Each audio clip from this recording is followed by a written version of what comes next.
Assalamu alaikum my YouTube family, welcome to Ya Rasulullah Islamic Education profit series में आज हम आपके सामने हज़रत इब्राहीम अलैहिस्सलाम का वाक़या पेश करने जा रहे हैं। तो आइए शुरू करते हैं हज़रत इब्राहीम अलैहिस्सलाम का वाक़या। हज़रत इब्राहीम अलैहिस्सलाम का जन्म 4000 साल पहले इराक़ के एक शहर बाबुल में हुआ। वहाँ अज़र नाम का एक आदमी बहुत खूबसूरत बुत बनाया करता था। लोग उसकी बड़ी इज़्ज़त किया करते थे। उसके घराने में एक दिन एक लड़का पैदा हुआ जिसका नाम इब्राहीम रखा गया। बच्चे की परवरिश एक अमीरज़ादे की हैसियत से होने लगी। बच्चा तेज़ी से बढ़ने लगा। बचपन से ही उसने अपने घर में मूर्तियों का कारखाना देखना शुरू कर दिया। बच्चा कुछ बड़ा हुआ तो सोचने लगा कि यह क्या है, लोग इसका क्या करेंगे। कुछ और बड़ा होने पर पता चला कि घर में बनने वाली ये मूर्तियाँ बुत खानों में पहुंचकर देवता बन जाती हैं। फिर लोग इनकी पूजा करते हैं। बच्चा सोचने लगा हमारे घर में बनने वाली पत्थर की यह मूर्तियाँ खुदा कैसे हो जाती हैं, क्योंकि एक दिन आपने घर वालों को उनके बारे में कुछ जानने की कोशिश की तो जवाब मिला अभी तुम छोटे हो, यह बातें तुम्हारी समझ से बाहर है। यही हमारे बाप दादाओं का तरीका है और हम भी उन्हीं के तरीक़ों पर अमल करते आ रहे हैं। फिर भी बच्चे यानी हज़रत इब्राहीम अलैहिस्सलाम को तसल्ली नहीं हुई। इसी तरह देखते सुनते बच्चा बड़ा हो गया। कोई उसे तसल्ली का भरा जवाब न दे सका। उसने अपने दिल में सोचा मेरे ख़याल के मुताबिक अगर यह मूर्तियाँ खुदा नहीं है तो फिर दुनिया को पैदा करने वाला और मालिक कौन है, किसकी वजह से ये पूरी कायनात चल रही है। इसी सोच में एक रात हज़रत इब्राहीम अलैहिस्सलाम घर से बाहर आए। ऊपर नज़र डाली तो आसमान पर एक तारा बड़ा ज़ोरदार रोशनी बिखेरते हुए नज़र आया। आप सोचने लगे क्या यही खुदा हो सकता है। आप अभी कुछ फैसला ना कर पाए कि थोड़ी देर बाद चाँद निकल आया। उसकी रोशनी के आगे तारे की रोशनी कम पड़ गई। आपने फिर सोचा क्या यह खुदा होगा। रात बीतती रही, यहाँ तक कि सुबह की सफ़ेदी ज़ाहिर हुई और थोड़ी देर बाद सूरज निकल आया। सूरज को देखकर आपके मन में सवाल किया यह तो तारे और चाँद से भी ज़्यादा रोशनी वाला और ताकतवर नज़र आ रहा है, तो क्या यह खुदा होगा। शाम होते होते सूरज की रोशनी भी कम हो गई और सूरज डूब गया। फिर आपने ऐलान फरमाया यह सब खुदा नहीं बल्कि खुदा की मखलूक है। इन सब को पैदा करने वाला और सारे जहां को पालने वाला खुदा है। मैं उसी पर ईमान रखता हूँ, उसे ही अपना माबूद बनाता हूँ। चाँद तारों और सूरज की पूजा करने वाले और उन्हें अपना खुदा मानने वाले गलत हैं। इस तरह आप हज़रत इब्राहीम अलैहिस्सलाम हकीकत की एक जिस मंजिल पर पहुंच चुके थे और लोगों को भी वहां तक पहुंचाना चाहते थे।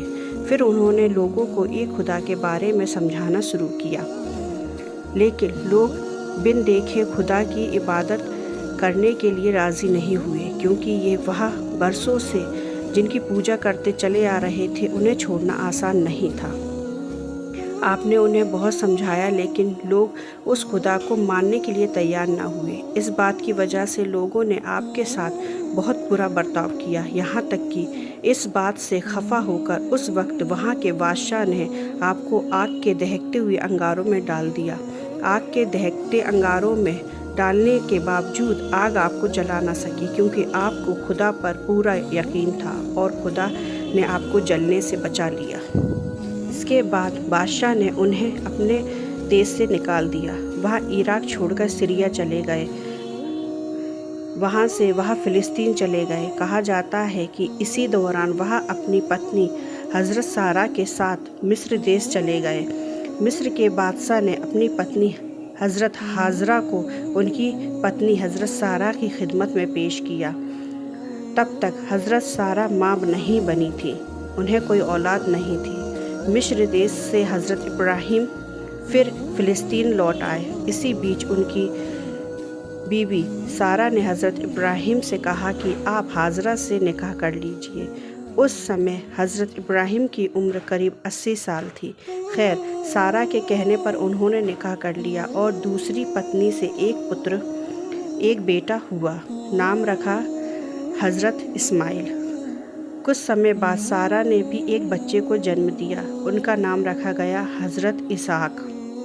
दूसरी बीबी और बेटे को मक्के में छोड़कर चले गए। कहा जाता है कि अल्लाह का हुक्म हुआ तो हज़रत इब्राहिम अपनी दूसरी बीवी और बच्चे को मक्के में छोड़कर चले गए। जिस जगह पर हज़रत हाजरा और इस्माइल को छोड़कर गए वहाँ की ज़मीन बेजान थी।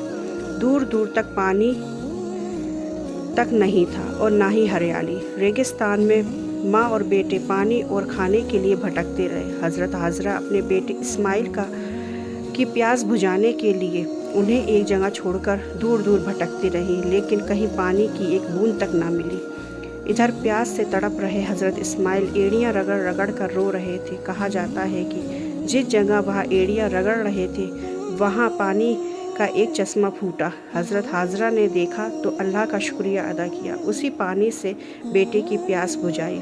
इस तरह आबाद हो गया मक्का शहर। एक दिन उसी रास्ते से कुछ व्यापारी गुजर रहे थे। उन्होंने पानी देखा तो वहाँ पड़ाव डाल दिया। हज़रत हाजरा ने भी उन्हें रोकने की इजाज़त दे दी। इससे उनके खाने पीने का इंतज़ाम आसान हो गया। धीरे धीरे यह जगह आबाद होने लगी। देखते ही देखते बस्ती आबाद हो गई। जिस जगह पानी का चश्मा फूटा उसे ही आबे ज़मज़म नाम दिया गया।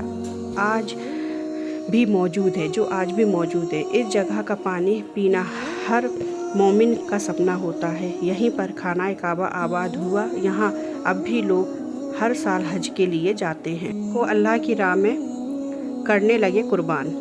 बहरहाल एक दिन की बात है कि अल्लाह ने हज़रत इब्राहिम को सपने में कहा कि तुम अपने अजीज़ चीज़ को मेरे रास्ते में कुर्बान कर दो। हज़रत इब्राहिम ने यह बात अपने बेटे इस्माइल से कही। इस्माइल ने कहा, अब्बा जान, एक पिता के लिए उसका बेटा ही सबसे अजीज़ होता है। आप मुझे अल्लाह की राह में कुर्बान कर दीजिए। इस्माइल ने यह भी कहा कि आप अपनी आँखों पर काली पट्टी बांध लीजिए ताकि कुर्बानी करते समय आपका हाथ ना कपे। हज़रत इब्राहिम ने ऐसा ही किया। इस्माइल लेट गए। चाकू हज़रत इब्राहिम के हाथों में थी।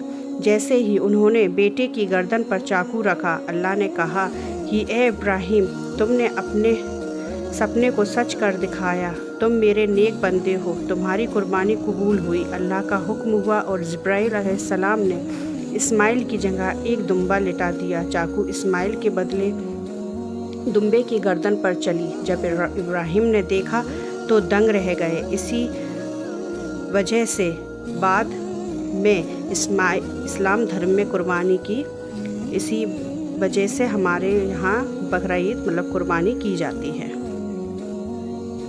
तो ये था हज़रत इब्राहिम अलैहिस्सलाम का वाक़या। आगे की प्रॉफिट सीरीज़ कंटिन्यू रखने के लिए मेरे चैनल को like and share and subscribe कर दीजिएगा। अल्लाह हाफ़िज़। खुश रहिए, आबाद रहिए। सबको अपनी दुआओं में याद रखिए, मुझे भी अपनी दुआओं में याद रखिए। अल्लाह हाफ़िज़। जज़ाकल्लाह खैर।